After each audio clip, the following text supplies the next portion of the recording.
Hello दोस्तों, नमस्कार। स्वागत है एक बार फिर से आप सभी के अपने प्रिय चैनल पर। दोस्तों आपको बता दें जो अभी की सबसे बड़ी खबर आ रही है, जहां पर 2+2 चाइना के साथ वार्ता से पहले भारत अमेरिका के बीच अहम बैठक। जी हां दोस्तों, बड़ी खबर बताएंगे दोस्तों बैठक में क्या रहा, इनके बीच अहम मुद्दा। साथ ही दोस्तों आपको अगली खबर में बताएंगे जहां पर चीनी राष्ट्रपति जिनपिंग को ताइवान ने दिया है करारा जवाब, कहा तुम्हारे सामने हम नहीं झुकेंगे। जी हाँ दोस्तों, भी बड़ी बात कह दी इन्होंने, बताएंगे आपको। साथ ही बताएंगे आगे जहां पर आखिर अब क्या करेंगे इमरान खान। अमेरिकी उप विदेश मंत्री ने कहा कि अमेरिका ने पाकिस्तान के साथ रिश्तों को कर दिया है डाउनग्रेड। जी हाँ दोस्तों, बताएंगे दोस्तों क्या है इसका मतलब, साथ ही क्यों ऐसा एकदम से अमेरिका ने ये बात कही है दोस्तों इमरान खान को लेकर। साथ ही आपको आगे बताएंगे जहां पर जम्मू कश्मीर से बड़ी खबर आ रही दोस्तों, जहां पर हिरासत में 570 लोगों को ले लिया गया है। आम नागरिकों को निशाना बनाने के बाद सुरक्षा बलों की बड़ी कार्यवाही। जी हाँ दोस्तों, पूरी जानकारी इसकी हम आपको देने वाले हैं। साथ ही बताएंगे जहां पर रेलवे ने इन एक्सप्रेस ट्रेनों को सुपर फास्ट में बदल दिया है दोस्तों। अगर आपका भी रिजर्वेशन है तो आप ये लिस्ट देख सकते हैं दोस्तों, इसकी बड़ी जानकारी हम आपको देने वाले हैं। साथ ही बताएंगे जहां पर इस राज्य की पुलिस अब उठाने जा रही है बड़ा कदम। जी हाँ दोस्तों, 10 साल और 15 साल अधिक पुराने पेट्रोल और डीजल वाहनों को जब्त करने जा रही है दोस्तों। कहाँ की खबर है, इसकी पूरी जानकारी हम आपको देने वाले दोस्तों, तो बन रहिएगा वीडियो के अंत तक। और अभी खबरों में आगे बढ़ने से पहले हमेशा की तरह मानते हैं कि अपने भारतीय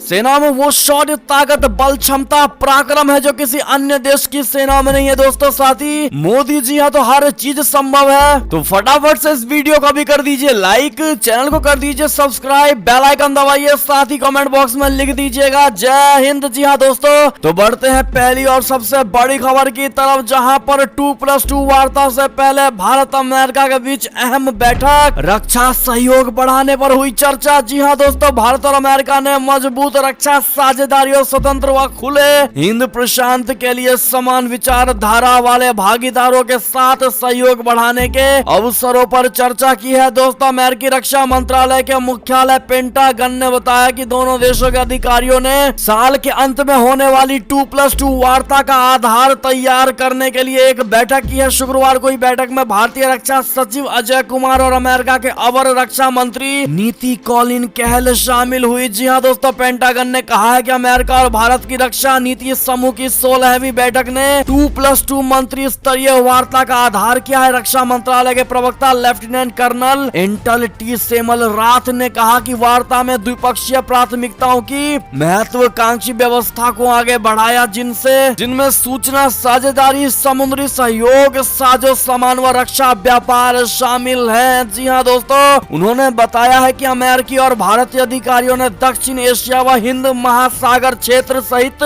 साझा हितों के क्षेत्रीय मुद्दों पर चर्चा की है। बैठक में अंतरिक्ष और साइबर जैसे नए रक्षा क्षेत्रों में सहयोग को मजबूत करने की भी प्रतिबद्धता जताई है दोस्तों। बढ़ते अगली बड़ी खबर की तरफ, जहाँ पर चीनी राष्ट्रपति जिनपिंग को ताइवान का करारा जवाब, कहा तुम्हारे सामने हम नहीं झुकेंगे। जी हाँ दोस्तों, बता दें ताइवान को चीन में मिलाने की कसम खाने वाले ड्रैगन को करारा जवाब मिला है। चीनी राष्ट्रपति के बयान का मुंह तोड़ जवाब देते हुए ताइवान की राष्ट्रपति त्साई इंग वेन ने रविवार को कहा है कि ताइवान बीजिंग के किसी भी दबाव के आगे नहीं झुकेगा और अपने लोकतांत्रिक जीवन की रक्षा करेगा। आपको बता दें कि ताइवान और चीन के पुनः एकीकरण की जोरदार वकालत करते हुए चीनी राष्ट्रपति शी जिनपिंग ने शनिवार को कहा था कि ताइवान प्रश्न का मुद्दा सुलझाया जाएगा और उसे फिर से चाइना में मिलाया जाएगा। जिसके बाद ताइवान के राष्ट्रीय दिवस के मौके पर राष्ट्रपति ने एक भाषण में कहा कि हम जितना अधिक हासिल करते हैं चीन से उतना ही अधिक दबाव का सामना करना पड़ता है। उन्होंने कहा कि कोई भी ताइवान को चीन के बनाए रास्ते पर चलने के लिए मजबूर नहीं कर सकता। उन्होंने ताइवान को लोकतंत्र की रक्षा की पहली पंक्ति पर खड़ा बताया। ताइवान की राष्ट्रपति का बयान ऐसे वक्त में आया है जब चीन की ओर से लगातार हवाई घुसपैठ की हिमाकत हो रही है और चीनी राष्ट्रपति शी जिनपिंग ने ताइवान के एकीकरण की वकालत की है। दोस्तों बढ़ते अगली बड़ी खबर की तरफ, जहां पर आखिर अब क्या करेंगे इमरान खान। अमेरिकी उप विदेश मंत्री ने कहा कि यूएस ने पाकिस्तान के साथ रिश्तों को डाउनग्रेड कर दिया है। जी हाँ दोस्तों, यानी रिश्तों के साथ जितनी मिठास क्लास 3 को खत्म कर दी गई है। रिश्तों को खत्म करने की बात अमेरिका की तरफ से की गई है। दोस्तों बता दें, अमेरिका और पाकिस्तान के रिश्ते हाल के महीनों में काफी बिगड़ गए हैं दोस्तों, और यही वजह है कि राष्ट्रपति जो बाइडेन ने अभी तक पड़ोसी मुल्क के प्रधानमंत्री इमरान खान को अभी तक फोन नहीं किया है। आपको बता दें, वहीं अब ये बात बिल्कुल खुलकर सामने आ गई है कि दोनों मुल्कों के बीच रिश्ते बिगड़ चुके हैं। दरअसल इस्लामाबाद का दौरा करने वाली एक वरिष्ठ अमेरिकी अधिकारी ने पाकिस्तान को स्पष्ट कर दिया है कि जो बाइडेन प्रशासन ने द्विपक्षीय संबंधों को डाउनग्रेड कर दिया है। जी हां दोस्तों, अमेरिका की उप विदेश मंत्री वेंडी शेरमैन ने मुंबई में एक सार्वजनिक कार्यक्रम में अमेरिका पाकिस्तान संबंधों के नए मानकों को स्पष्ट कर दिया है। साथ ही इस बात पर जोर दिया है कि वॉशिंगटन के भारत के साथ गहरे संबंधों की पाकिस्तान के साथ कोई समानता नहीं होगी। शेरमैन ने कहा कि इस्लामाबाद की यात्रा एक बहुत ही विशिष्ट और संकीर्ण उद्देश्य के लिए थी। इसमें अफगानिस्तान और तालिबान के बारे में बात की गई। उन्होंने कहा, हम खुद को पाकिस्तान के साथ व्यापक संबंध बनाते हुए नहीं देखते हैं और भारत पाकिस्तान के बीच के दिनों में लौटने में हमारी कोई दिलचस्पी नहीं। जी हाँ दोस्तों, बढ़ते अगली बड़ी खबर की तरफ, जहां पर जम्मू कश्मीर से बड़ी खबर आ रही है, जहां पर आम नागरिकों को निशाना बनाने के बाद सुरक्षा बलों की बड़ी कार्रवाई। हिरासत में 570 लोगों को ले लिया गया है। दोस्तों, घाटी में आतंकवादियों का भारतीय सेना लगातार मुंहतोड़ जवाब दे रही है। दहशतगर्द सेना के डर के आगे अब वहां के आम लोगों को निशाना बना रही है। बीते कुछ दिनों में आतंकियों ने कई आम लोगों को मौत के घाट उतार दिया, जिसके बाद सेना भी कार्रवाई करने में जुटी हुई है। एक हफ्ते में आतंकियों ने 7 लोगों की हत्या कर दी है दोस्तों, जिसके बाद घाटी में सुरक्षा बलों ने एक्शन तेज कर दिया। अब तक 570 लोगों को हिरासत में ले लिया गया है। दोस्तों, बड़ी खबर, केंद्र शासित प्रदेश जम्मू कश्मीर में अल्पसंख्यकों को टारगेट बनाकर किए गए आतंकी हमलों के मद्देनजर सुरक्षा बलों ने ये बड़ा कदम उठाया है। दोस्तों, चलते अगली खबर की तरफ, लेकिन जिन भाइयों और बहनों ने वीडियो को लाइक नहीं किया दोस्तों, प्लीज लाइक कर दीजिएगा। हमारी मेहनत को सफल करने के लिए एक लाइक तो बनता है। बात करें खबर की, तो बलूचों ने चीन और पाकिस्तान की नाक में कर दिया दम। बम धमाकों से घबराए दोनों देश, अब ग्वादर नहीं कराची को बनाएंगे CPEC का हब। जी हाँ दोस्तों, चीन और पाकिस्तान के बीच कराची बंदरगाह को विकसित करने पर सहमति बनी है। ऐसे में ये माना जा रहा है कि चीन पाकिस्तान आर्थिक गलियारा का केंद्र अब ग्वादर नहीं बल्कि कराची होगा। ऐसा इसलिए क्योंकि दक्षिण पश्चिम बलूचिस्तान प्रांत में लगातार हो रहे बम हमलों के कारण चीन और पाकिस्तान दोनों ही काफी घबराए हुए हैं। CPEC चीन की बेल्ट एंड रोड परियोजना का हिस्सा है। दोस्तों, करीब 2 साल के अंतराल के बाद CPEC की हाल ही में आयोजित 10वीं संयुक्त सहयोग समिति की बैठक के दौरान कराची तटीय व्यापक विकास क्षेत्र परियोजना के लिए एक समझौता ज्ञापन पर हस्ताक्षर किए गए हैं। जी हाँ दोस्तों, बड़ी खबर। बात करें अगली खबर की, तो G20 समिट से पहले रूस भारत में अहम बातचीत, रूसी समकक्ष से मिले राज्यसभा उपाध्यक्ष हरिवंश। जी हाँ दोस्तों, G20 सम्मेलन से पहले भारत और रूस के बीच काफी महत्वपूर्ण बातचीत की गई है। दोस्तों, ANI की रिपोर्ट के मुताबिक राज्यसभा के उप सभापति हरिवंश ने शनिवार को रोम में G20 स्पीकर समिट के इतर फेडरेशन ऑफ काउंसिल रूस के डिप्टी स्पीकर कॉन्स्टेंटिन कोसाचेव से मुलाकात की, जिसमें दोनों नेताओं के बीच कई महत्वपूर्ण मसलों पर बातचीत की गई है। दोस्तों, राज्यसभा सचिवालय के एक अधिकारी ने ANI को बताया है कि रोम में काउंसिल ऑफ फेडरेशन रूस के रूसी उपाध्यक्ष कॉन्स्टेंटिन कोसाचेव ने भारत के साथ संबंधों को बढ़ाने पर प्रभाव डाला है और बेहतर संसदीय समन्वय के लिए राज्यसभा उप सभापति हरिवंश को रूसी उच्च सदन में बातचीत के लिए रूस आने का न्योता दिया है। आपको बता दें कि पिछले कुछ सालों में भारत और रूस के बीच कई मुद्दों पर दूरियां आई हैं और दोनों देश थोड़े से दूर होते महसूस किए जा रहे थे, लेकिन पिछले कुछ महीनों से दोनों ही देशों ने एक बार फिर से अपने संबंधों को सुधारने की दिशा में पहल करनी शुरू कर दी है। दोस्तों, भारत ने विदेशी वैक्सीन में सिर्फ रूसी वैक्सीन स्पुतनिक को ही भारत में इस्तेमाल की इजाजत दी थी, तो रूसी राष्ट्रपति व्लादिमीर पुतिन ने अपना प्रस्तावित पाकिस्तान का दौरा तक भारत के लिए रद्द कर दिया था। दोस्तों, इससे बड़ी बात और क्या हो सकती है? ऐसे में क्या राय सुझाव होगी आपकी दोस्तों, बताना मत भूलिएगा। देखते हैं क्या कहती है भारत की जनता रूस और भारत के दोस्ती को लेकर। चलते हैं अगली खबर की तरफ, जहां पर बता दें दोस्तों, बिजली संकट से जुड़ी बड़ी खबर। बिजली की कमी बिजली से चीन में उद्योगों को लगा है तगड़ा झटका, बंद हो रही कंपनियां, कई सूबों में ब्लैकआउट। जी हां दोस्तों, कोयले की सप्लाई में कमी के चलते दिल्ली से लेकर बिहार तक भारत के कई राज्यों में बिजली की कमी की आशंका जताई जा रही है। ब्लैकआउट जैसे हालातों को टालने के लिए केंद्र सरकार मीटिंग्स कर रही है और इसी बीच पड़ोसी देश चाइना में पहले ही ये संकट गहरा चुका है। चीन के कई राज्यों में बिजली की आपूर्ति ठप होने से ब्लैकआउट की स्थिति है दोस्तों। इसके चलते फैक्ट्रियों को अपना उत्पादन घटाना पड़ रहा है। इसके अलावा बिजली की खपत में कमी लाने की सलाह दी जा रही है। करोड़ों लोग इस संकट से प्रभावित हुए हैं। चीन में ये अपनी तरह का पहला ऐसा संकट है जब कई राज्यों में बत्ती गुल हो गई है। जी हाँ दोस्तों, हांगकांग पोस्ट की रिपोर्ट के मुताबिक चीन के 31 में से 20 प्रांतों में बिजली की खपत को कम करने के लिए प्रयास किए जा रहे हैं। इंडस्ट्री सेक्टर को अपने उत्पादन को फिलहाल होल्ड रखने को कहा गया है। एक्सपर्ट्स का कहना है कि कोरोना संकट टलने के बाद फैक्ट्रियों में अचानक उत्पादन में इजाफा हुआ है दोस्तों। ऐसे में ये बड़ी खबर, दरअसल भारत की तरह ही चीन भी 70% के करीब बिजली उत्पादन के लिए कोयले पर ही निर्भर है और अब कोयले की आपूर्ति मांग के मुकाबले कम है। इसके चलते कई राज्यों में बिजली का संकट पैदा हो गया है दोस्तों। आपको बता दे, चाइना ही नहीं, जो अगली बड़ी खबर आ रही है बिजली को लेकर, आपको बता दे दोस्तों कि लेबनान में भी कायम हुआ अंधेरा। अस्पतालों में हाहाकार, सरकार की गलत नीति से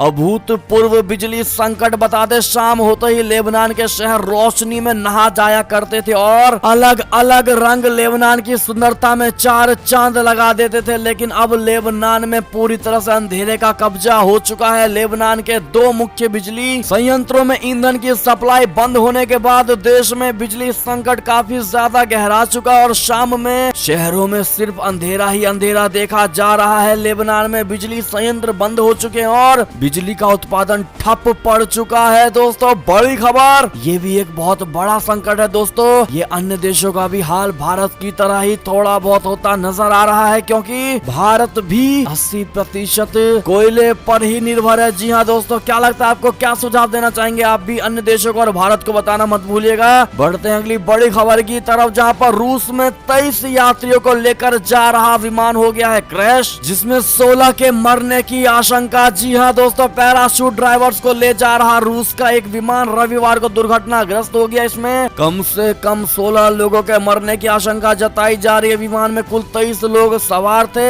L410 विमान स्थानीय समय के अनुसार सुबह तकरीबन 9:23 पर क्रैश हो गया। दुर्घटनाग्रस्त हुए विमान की तस्वीर सामने आई है, जिसमें उसका एक हिस्सा टूटा नजर आ रहा है दोस्तों, आप भी देख पा होंगे। हेल्थ मिनिस्ट्री ने इसकी बड़ी जानकारी दी है दोस्तों। ऐसे में जो मरे हैं दोस्तों, उनकी आत्मा को शांति के लिए 2 बात श्रद्धांजलि भरी जरूर कह दीजिएगा। बढ़ते हैं अगली खबर की तरफ, जहां तालिबान की 2 टुक, कहा अकेले लड़ेंगे ISI से जंग, नहीं चाहिए हमें अमेरिका का साथ। जी हाँ दोस्तों, अफगानिस्तान में कट्टरपंथी समूहों को काबू करने में अमेरिका के साथ सहयोग करने की संभावना को तालिबान ने शनिवार को सिरे से खारिज कर दिया। इसके साथ ही अफगानिस्तान से अमेरिकी बलों की अगस्त में पूरी तरह से वापसी के बाद से अमेरिका और तालिबान के बीच होने जा रही पहली सीधी वार्ता के पहले इस अहम मुद्दे पर उसने सख्त रुख अपना लिया है दोस्तों। अमेरिकी अधिकारी शनिवार और रविवार को तालिबान के वरिष्ठ अधिकारियों के साथ कतर की राजधानी दोहा में बैठक किया। इसका उद्देश्य विदेशी नागरिकों और ऐसे अफगान लोगों की अफगानिस्तान से निकासी को आसान बनाना है जिन पर खतरा है। जी हाँ दोस्तों, अब ऐसे में तालिबान के राजनीतिक प्रवक्ता सुहेल शाहीन ने एसोसिएटेड प्रेस को शनिवार को बताया कि अफगानिस्तान में तेजी से सक्रिय होते जा रहे इस्लामिक स्टेट समूह से जुड़े संगठनों को लेकर उसकी ओर से वॉशिंगटन को किसी तरह का सहयोग नहीं दिया जाएगा। शाहीन ने कहा, दाएश यानी इस्लामिक स्टेट से अपने दम पर निपटने में हम सक्षम हैं। जी हाँ दोस्तों, बढ़ते अगली खबर की तरफ, जहां पर जम्मू कश्मीर से खबर, चुनाव से पहले फारूक अब्दुल्ला को बड़ा झटका लगा है दोस्तों। देवेंद्र सिंह राणा और सलाथिया ने दे दिया है इस्तीफा। बता दे, जम्मू कश्मीर में नेशनल कॉन्फ्रेंस यानी नेको को आगामी विधानसभा चुनावों से पहले बड़ा झटका लगा है दोस्तों। जम्मू संभाग में पार्टी के अध्यक्ष देवेंद्र सिंह राणा ने पार्टी की प्राथमिक सदस्यता से इस्तीफा दे दिया है। राणा नेशनल कॉन्फ्रेंस के कद्दावर नेताओं में गिने जाते हैं। इसके साथ ही पूर्व मंत्री सुरजीत सिंह सलाथिया ने भी पार्टी की प्राथमिक सदस्यता से इस्तीफा दे दिया है। जी हाँ दोस्तों, क्या कहेंगे ऐसे में आप लोग, क्या हो सकता है बड़ा कारण, बताना मत भूलिएगा। चलते हैं अगली खबर की तरफ, जहां पर सिंगापुर ने 8 देशों के लिए खोली सीमा।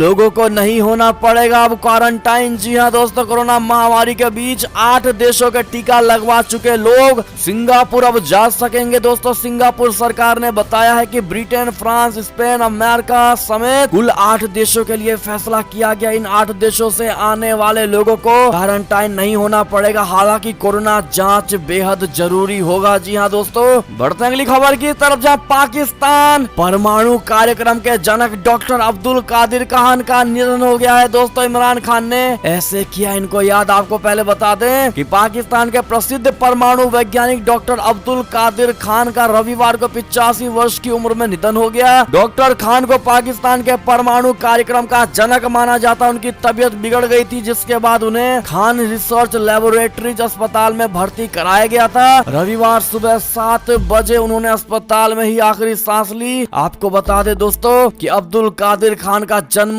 भारत के भोपाल में हुआ था। जी हाँ दोस्तों, और उन्होंने पाकिस्तान में जाकर के परमाणु कार्यक्रम का जनक बने। जी हाँ दोस्तों, ऐसे में आपकी क्या राय होगी इनको लेकर बताइएगा जरूर। बात करें अगली बड़ी खबर की, तो भारत ने मालदीव के साथ 2018 वीजा छूट समझौता फिर से किया है शुरू। जी हाँ दोस्तों, भारत 15 अक्टूबर से मालदीव के साथ 2018 वीजा छूट समझौते को फिर से शुरू करने पर सहमत हो गया है। मालदीव के विदेश मंत्री अब्दुल्ला शाहिद ने रविवार को ट्वीट करके बताया है कि कोरोना वायरस बीमारी के कारण समझौते को अस्थायी रूप से निलंबित कर दिया गया था। कोरोना महामारी को देखते हुए भारत ने मालदीव समेत कई देशों की यात्राओं को रोक दिया था। ऐसे में अब दोस्तों फिर से शुरू कर दिया गया है वीजा छूट समझौता। बता दें अगली बड़ी खबर की तरफ, जहां पर सौर ऊर्जा के क्षेत्र में रिलायंस का बड़ा कदम, 77 करोड़ डॉलर में खरीदी चीन की कंपनी IEC सोलर होल्डिंग्स। बता दें देश के सबसे बड़े उद्योगपति मुकेश अंबानी की कंपनी रिलायंस इंडस्ट्री लिमिटेड की सहयोगी company Reliance new energy solar limited ने सौर ऊर्जा क्षेत्र में बड़ा कदम उठाया। रिलायंस न्यू एनर्जी ने China national blue star group से